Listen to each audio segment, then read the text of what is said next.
ಎಲ್ಲರಿಗೂ ನಮಸ್ಕಾರ. ಮೊದಲನೇದಾಗಿ ಕನ್ನಡ ಎಡುಕೇರ್ ಯೂಟ್ಯೂಬ್ ಚಾನಲ್ಗೆ ತಮ್ಮೆಲ್ಲರಿಗೂ ಕೂಡ ಆತ್ಮೀಯವಾಗಿರುವ ಸ್ವಾಗತ. ಕಾಡು ಮನುಷ್ಯನ ಕರಾರುಗಳು ಇದನ್ನ ಬರೆದಿರ್ತಕ್ಕಂಥದ್ದು ಪೂರ್ಣಚಂದ್ರ ತೇಜಸ್ವಿ ಅವರು. ನಮಗೆಲ್ಲ ಗೊತ್ತಿರುವ ಹಾಗೆ ಪೂರ್ಣಚಂದ್ರ ತೇಜಸ್ವಿ ಅವರು ನಿಜವಾಗಿರ್ತಕ್ಕಂತಹ ಘಟನೆಗಳನ್ನ ತಮ್ಗೆ ತಿಳಿಸ್ತಾ ಹೋಗ್ತಾರೆ.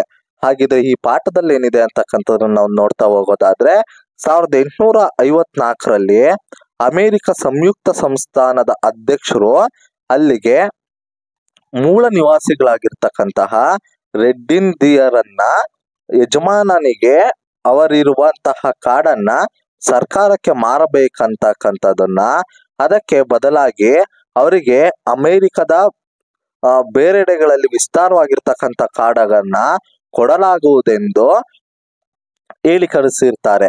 ಆಗ ರೆಡ್ ಇಂಡಿಯನ್ ರ ಯಜಮಾನಾಗಿರ್ತಕ್ಕಂತಹ ಚೀಫ್ ಸಟಲೆ ಅಮೆರಿಕದ ಅಧ್ಯಕ್ಷರಿಗೆ ಒಂದು ಬರ್ದಿರ್ತಕ್ಕಂತಹ ಉತ್ತರ ಇದಾಗಿರುತ್ತೆ.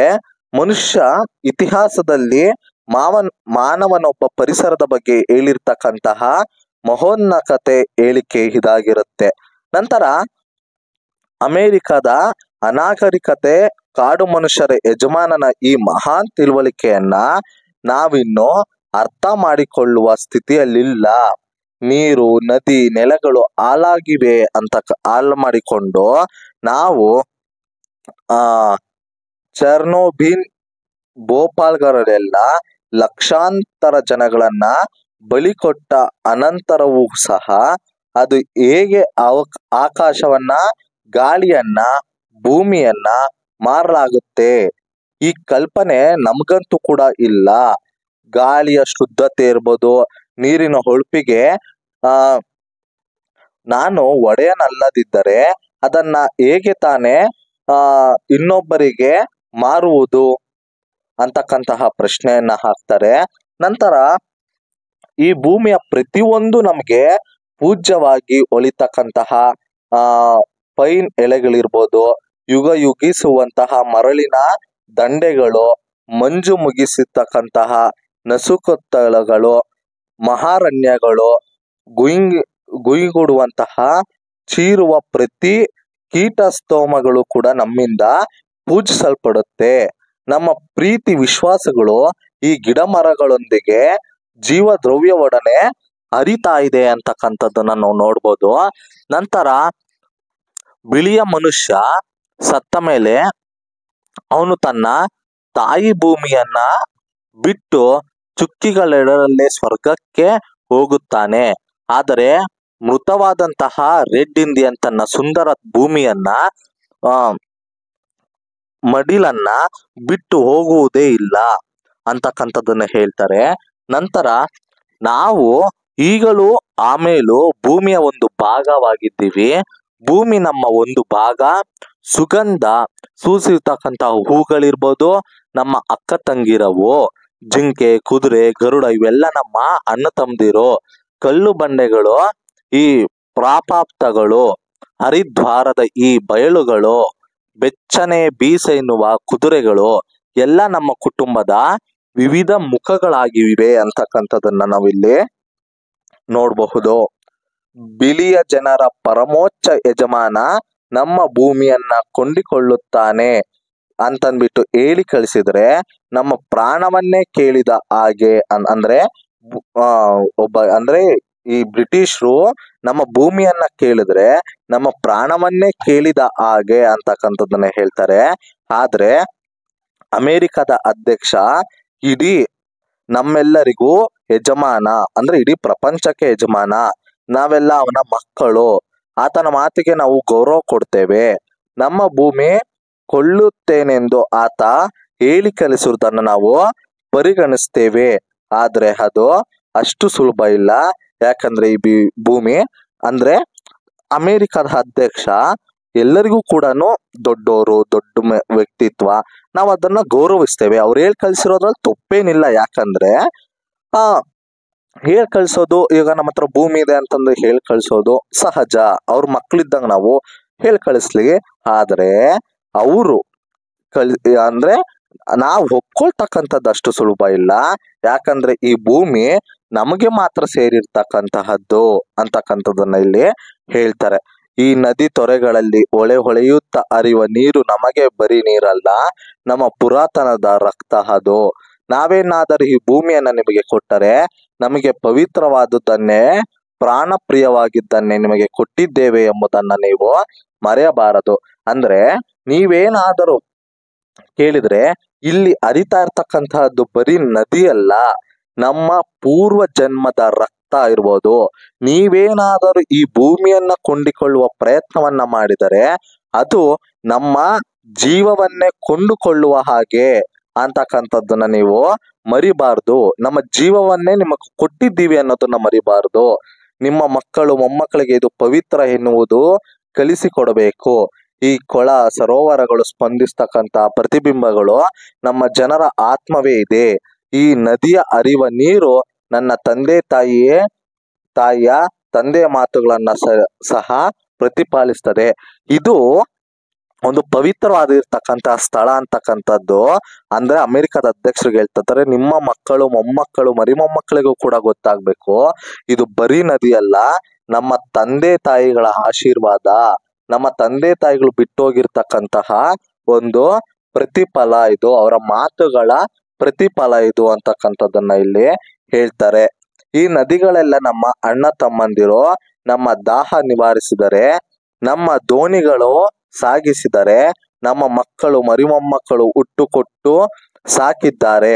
ಜ್ಞಾಪಕ ಇಟ್ಟುಕೊಳ್ಳಿ, ನಿಮ್ಮ ಮಕ್ಕಳಿಗೆ ತಿಳಿಸಿ, ಈ ತೊರೆ ನದಿಗಳು ನಿಮ್ಮ ಅಣ್ಣ ತಮ್ಮಂದಿರು, ನಿಮ್ಮ ಒಡ ಹುಟ್ಟಿದವರನ್ನು ನೋಡಿದಾಗ ಹಾಗೆ ಇವನ್ನು ನೋಡಿಕೊಳ್ಳಬೇಕು. ಅಂದ್ರೆ ಈ ನದಿಗಳೆಲ್ಲ ಕೂಡ ನಮ್ಮ ಅಣ್ಣ ತಮ್ಮದಿರಿದ್ದಂಗೆ. ಇವು ನಮ್ಮ ದಾಹವನ್ನ ಮಾತ್ರ ನೀಗಿಸಿಲ್ಲ, ನಮ್ಮ ದೋಣಿಯನ್ನ ಕೂಡ ಸಾಗಿಸಿದವೆ, ನಮಗೆ ಜೀವವನ್ನ ಕೊಟ್ಟಿದವೆ. ನಮ್ಮ ಮಕ್ಕಳು ಮರಿಮೊಮ್ಮಕ್ಕಳು ಇದರಲ್ಲಿ ಹೋರಾಡಿದರೆ. ನೀವು ಜ್ಞಾಪನ ಇಟ್ಕೊಳ್ಳಿ, ನಿಮ್ಮ ಮಕ್ಕಳು ಮೊಮ್ಮಕ್ಕಳಿಗೆ ಇದನ್ನ ತಿಳಿಸಿ, ಈ ನದಿಗಳು ನಿಮಗೆ ಅಣ್ಣ ತಮ್ಮಂದಿರಂತಿರಬೇಕು, ಒಡ ಹುಟ್ಟಿದವರಂತೆ ನೀವು ನೋಡ್ಕೊಳ್ಬೇಕು ಅನ್ನೋದನ್ನ ಮರಿಬೇಡಿ ಅಂತಕ್ಕಂಥದ್ದನ್ನ ಕವಿಯವರು ಇಲ್ಲಿ ಹೇಳಿದ್ದಾರೆ. ನಮಗೆ ಗೊತ್ತಿದೆ, ಬಿಳಿಯ ಜನರಿಗೆ ನಮ್ಮ ಜೀವದ ಉದ್ದೇಶ ಆದರ್ಶಗಳು ಅರ್ಥವಾಗುವುದೇ ಇಲ್ಲ. ಇವರಿಗೆ ಈ ಭೂಮಿ ವ್ಯತ್ಯಾಸವೇ ಕಾಣುವುದಿಲ್ಲ. ಯಾಕಂದ್ರೆ ಅವರು ಆಘಾತುಕ ಭೂಮಿಯಿಂದ ಏನು ಬೇಕಾದರೂ ಹೊತ್ತೊಯ್ಯಬಲ್ಲುವುದು ಅಂತನ್ಬಿಟ್ಟು ತಿಳಿದಿದ್ದಾರೆ. ಭೂಮಿಯವರಿಗೆ ತಾಯಿ ಅಲ್ಲ, ವೈರಿ ಅಂತ. ಅಂದ್ರೆ ಅವ್ರಿಗೆ ಭೂಮಿ ಮೇಲಿನ ಆದರ್ಶವೇ ಗೊತ್ತಿಲ್ಲ. ನಾವು ದೇವ್ರಂತ ಅಂದ್ಬಿಟ್ಟು ಪೂಜಿಸ್ತೀವಿ, ಅವ್ರಿಗೆ ದೇವ್ರು ಅನ್ನೋದೇ ಗೊತ್ತಿಲ್ಲ. ಭೂಮಿ ಅಂದ್ರೆ ನಮಗೆ ತಾಯಿ, ಅವ್ರಿಗೆ ವೈರಿ ಅನ್ನೋದನ್ನ ಇಲ್ಲಿ ಹೇಳ್ತಿದ್ದಾರೆ. ಅವನು ಅದನ್ನ ಗೆಲ್ಬೇಕು, ಆಕ್ರಮಿಸ್ಬೇಕು ಅಂದ್ರೆ ಭೂಮಿಯನ್ನ ಗೆಲ್ಬೇಕು, ಅದನ್ನ ತನ್ನ ಸಾಮ್ರಾಜ್ಯವನ್ನಾಗಿ ಮಾಡ್ಕೊಳ್ಬೇಕು ಅಂತ ತಿರ್ದಿದ್ದಾನೆ. ನಂತರ ಅವನ ತಂದೆ ತಾಯಿಗಳು ಮಣ್ಣಾದ ಜಾಗಗಳನ್ನ ಸಹ ಕೊಟ್ಟು ಎತ್ತಲೇ ಹೋಗುತ್ತಾನೆ. ಭೂಮಿ ತಂದೆ ತಾಯಿ ಮಕ್ಕಳು ಎಲ್ಲವನ್ನೂ ಕೂರಿಗೊಳ್ಳುವಂತೆ ಕೊಟ್ಟುಕೊಳ್ಳುವ ವಸ್ತು ಎಂದು ತಿಳಿದಿದ್ದಾನೆ. ಅಂದ್ರೆ ತಂದೆ ತಾಯಿ ಮಕ್ಕಳನ್ನ ಅಂದ್ರೆ ಏನು ಅಂದ್ರೆ ಭೂಮಿನೇ ಅಂತ ನೋಡ್ಕೊಂಡ್ಬಿಟ್ಟಿದ್ದಾನೆ ಅವನು. ಆ ತಂದೆ ತಾಯಿಗಳನ್ನ ಒಂದು ಭಾವನಾತ್ಮಕವಾಗಿ ನೋಡೋದಿಲ್ಲ ಅವನು ಅಂತಕ್ಕಂಥದ್ದನ್ನ ಹೇಳ್ತಾರೆ. ಆ ಎಲ್ಲವನ್ನು ಕೂಡ ಅವನು ಬರೀ ಭೂಮಿ ಅಂತಂದೆ ತಿಳಿದುಕೊಂಡ್ಬಿಟ್ಟಿದ್ದಾನೆ. ಬಿಳಿ ಮನುಷ್ಯನ ಇಂಗದ ಹಸಿವು ದುರಾಸೆಗಳು ಇಡೀ ಭೂಮಂಡಲವನ್ನೇ ನಡುಗಿಸ್ಬಿಡುತ್ತೆ. ನನಗೆ ನಿಮ್ಮೊಂದಿಗೂ ಅರ್ಥವಾಗುವುದಿಲ್ಲ. ನಮ್ಮ ಜೀವನದ ಆದರ್ಶಗಳೇ ಬೇರೆಯಾಗಿವೆ, ನಿಮ್ಮ ಜೀವನದ ಆದರ್ಶಗಳೇ ಬೇರೆಯಾಗಿದೆ. ನಿಮ್ಮ ಪೇಟೆ ಪಟ್ಟಣಗಳು ನೋಡಿದರೆ ನಮಗೆ ಕಣ್ಣು ನೋವು ಬರುತ್ತೆ. ಯಾಕಂದ್ರೆ ರೆಡ್ ಇಂಡಿಯನ್ ಅನಾಗರಿಕ ಕಾಡು ಮನುಷ್ಯರಿಂದ ಇರಬೇಕು. ಬಿಳಿ ಮನುಷ್ಯನ ಪೇಟೆಗಳು ಶಾಂತವಾದ ನೆಮ್ಮದಿಯ ಒಂದು ಜಾಗ ಇದೆ. ಅಲ್ಲಿ ಉದುರಿದ ತರೆಗೆಳೆಗಳ ಮರ್ಮ, ಕಿರೀಟಗಳ ರೆಕ್ಕೆ ಬಡಿತಕ್ಕಂತಹ ಜೇಂಕಾರ ಕೇಳುವ ಒಂದಾದರೂ ಜಾಗ ಇದೆಯೇ? ನಮಗೆ ಇವೆಲ್ಲ ಹಿಡಿಸುವುದಿಲ್ಲ. ನಾನು ಅನಾಗರಿಕ ಕಾಡು ಮನುಷ್ಯ ಇರಬಹುದು, ಪೇಟೆಯ ಗಡಿಬಿಡಿ ಕಿವಿ ಕೊರೆಯುತ್ತದ ಹರಿಯುವ ನೀರಿನ ಜುಳು ನೀನಾದ ಕೊಳದ ತಡಿಯ ಕಪ್ಪೆಗಳು ವಟ ಸಂಭಾಷಣೆ ಕೇಳಿದ ಸ್ಥಿತಿ ಬಂದರೆ ಇನ್ನೇನಿದೆ ಹೇಳು ಜೀವನದಲ್ಲಿ. ನಾನು ಅನಾಗರಿಕ ಕಾಡು ಮನುಷ್ಯ, ನನಗೆ ನಿಮ್ಮ ಜೀವನದ ಮರ್ಜಿ ತಿಳಿಯುವುದಿಲ್ಲ ಅಂತಂದ್ಬಿಟ್ಟು ಅಮೆರಿಕಾಗೂ ನಮ್ಮ ಭಾರತದ ನದಿಯೊಳಗಿರುವ ಪ್ರಾಣಿ ಹಾಗೂ ಅಲ್ಲಿನ ಜಾಗಗಳ ಬಗ್ಗೆ ಇಲ್ಲಿ ವಾಗ್ದಾಳಿಯನ್ನ ನಡೆಸ್ತದೆ. ನಂತರ ಗಾಳಿ ರೆಡ್ ಇಂಡಿಯನರಿಗೆ ಪೂಜ್ಯವಾಗಿರುತ್ತೆ, ಅಮೋಘ್ಯವಾಗಿರುತ್ತೆ. ಯಾಕಂದ್ರೆ ಸರ್ವ ಜೀವ ನದಿಗಳು ಕೂಡ ಅದನ್ನ ಹಂಚಿಕೊಂಡು ಬದುಕ್ತವೆ. ಮೃಗ ಪಕ್ಷಿಗಳು, ಗಿಡ ಮರಗಳು, ಮನುಷ್ಯರು ಎಲ್ಲರೂ ಅದು ಸಮಾನ. ಬಿಳಿಯ ಮನುಷ್ಯರು ಇದನ್ನ ಗಮನಿಸೇ ಇಲ್ಲ. ಸಾಯುವ ಮನುಷ್ಯನ ನಿಟ್ಟುಸಿರಿನಂತೆ ಒಂದು ಗಾಳಿ ಸುಗಂಧವನ್ನ ನಮ್ಮ ಮೂಗಿಗೆ ಕಂಡು ಬರುತ್ತೆ. ನಾವು ಭೂಮಿಯನ್ನ ನಿಮ್ಗೆ ಕೊಟ್ರೆ ಈ ಗಾಳಿ ನಮ್ಗೆ ಒಂದು ಅನಾರೋಗ್ಯವಾಗಿರ್ತಕ್ಕಂಥ ಜ್ಞಾಪಕ ಇಟ್ಕೊಳ್ಬೇಕು. ಇದರಿಂದ ಜೀವಿಸುವ ಎಲ್ಲಾ ಚರ ವಸ್ತುಗಳು, ಚೈತನ್ಯ, ಆತ್ಮ ಅದರೊಳಗಿದೆ. ನಮ್ಮ ಪಿತಾಮಹರು ಲೋಕಕ್ಕೆ ಬಂದ ಕೂಡಲೇ ಮೊದಲು ಸೆಳೆದಿದ್ದು ಅದನ್ನೇ, ಸಾಯುವಾಗ ಕೊಟ್ಟ ಕೊನೆಗಾಗಿ ಹೊರಬಿಟ್ಟಿದ್ದು ಅದನ್ನೇ. ನಾವು ನಮ್ಮ ಭೂಮಿ ನಿಮಗೆ ಕೊಟ್ರೆ ನಮಗೂ ನಿಮಗೂ ಸಮಾನವಾದ ಈ ಗಾಳಿ ಪವಿತ್ರ ಎಂದು ಕಾಣುತ್ತೀರ. ಅಂದ್ರೆ ನೀವು ಹೊಸ ಇಂಡಸ್ಟ್ರಿಗಳನ್ನ ಕಟ್ತೀರಾ, ಅದರಿಂದ ನಮಗೆ ಏನ್ ಯೂಸ್ ಇದೆ? ನಮಗೆ ಪವಿತ್ರವಾಗಿರ್ತಕ್ಕಂತಹ ಗಾಳಿ ಅಪವಿತ್ರವಾಗುತ್ತೆ ಅಂತಕ್ಕಂಥದ್ದನ್ನ ಇಲ್ಲಿ ಹೇಳ್ತಾರೆ. ನಮ್ಮ ಭೂಮಿ ನಿಮ್ಗೆ ಕೊಡುವ ಬಗ್ಗೆ ಯೋಚಿಸ್ತೇವೆ, ಅಂದ್ರೆ ಯೋಚನೆ ಮಾಡ್ತೇವೆ. ಅದಕ್ಕೆ ಮೊದಲು ಇನ್ನೊಂದು ಕರಾರು, ಈ ಭೂಮಿ ಮೇಲಿರುವ ಇತರ ಮೃಗಗಳನ್ನ ನಿಮ್ಮ ಒಡ ಹುಟ್ಟಿದವರೆಂದು ಪರಿಗಣಿಸ್ತೀರಾ ಅಂತಕ್ಕಂಥ ಪ್ರಶ್ನೆನ ಮಾಡ್ತಾರೆ. ನಾನೊಬ್ಬ ಅನಾಗರಿಕ, ಯಾಕಂದ್ರೆ ನನಗೆ ತಿಳುವಳಿಕೆ ಇದು ಗೊತ್ತು.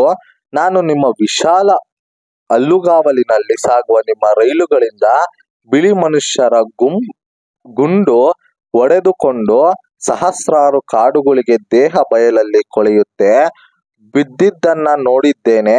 ನಾನೊಬ್ಬ ಅನಾಗರಿಕ, ಆದ್ರೆ ಹೊಗೆ ಕಾರುತ್ತಾ ಸಾಗುವ ನಿಮ್ಮ ಕಬ್ಬಿಣದ ಕುದುರೆ ಅದು ಹೇಗೆ ಹಸಿದಾಗ ನಿಮಗೆ ಊಟವಾಗಿ ದೊರೆಯುವ ಈ ಕಾಡು ಗೋಳಿಗಳಿಗಿಂತ ಅಮೂಲ್ಯವಾದದ್ದು. ಈ ಮೃಗಗಳೆಲ್ಲ ಮಾಯವಾದ ಮೇಲೆ ಮತ್ತಿನ್ನಾವ ಸೌಭಾಗ್ಯಕ್ಕೆ ನಾವು ಬದುಕ್ತೇವೆ? ಮನುಷ್ಯನ ಆತ್ಮ ಭೂಮಿಯ ಮೇಲೆ ತನ್ನ ಏಕಾಂಗಿದಲ್ಲೇ ಕೊರಗು ಕೂಳುವಂತಾಗುತ್ತದೆ. ಈ ಮೃಗಗಳೆಲ್ಲ ಇವತ್ತೇನು ಗತಿ ಬರುತ್ತೋ ಅದು ನಾಳೆ ಮನುಷ್ಯನಿಗೆ ಬರುತ್ತೆ. ನಾವೆಲ್ಲ ಒಂದೇ ಕುಟುಂಬ, ಒಂದೇ ಕುಲ. ಅಂದ್ರೆ ನೀವು ಯಾವ ಕುದುರೆಗಳನ್ನ ಆಹಾರವಾಗಿ ಮಾಡ್ಕೊಂತೀರಾ ಅದನ್ನೇ ನಾವು, ಆ ಮೃಗಗಳನ್ನೇ ನಾವು ನೋಡ್ಕೊಳ್ತೀವಿ. ಅದನ್ನ ನಮ್ಮ ಒಂದೇ ಕುಟುಂಬದಂತೆ ನೋಡ್ಕೊಂತೀವಿ. ಅವೆಲ್ಲವೂ ಸತ್ತು ಹೋದ್ರೆ ನಾವು ಯಾವ ಪುರುಷಾರ್ಥಕ್ಕೆ ಬದುಕ್ಬೇಕು, ಏನಕ್ಕೆ ನಾವು ಬದುಕ್ಬೇಕು ಅಂತಕ್ಕಂಥದ್ದನ್ನ ಹೇಳ್ತಾರೆ.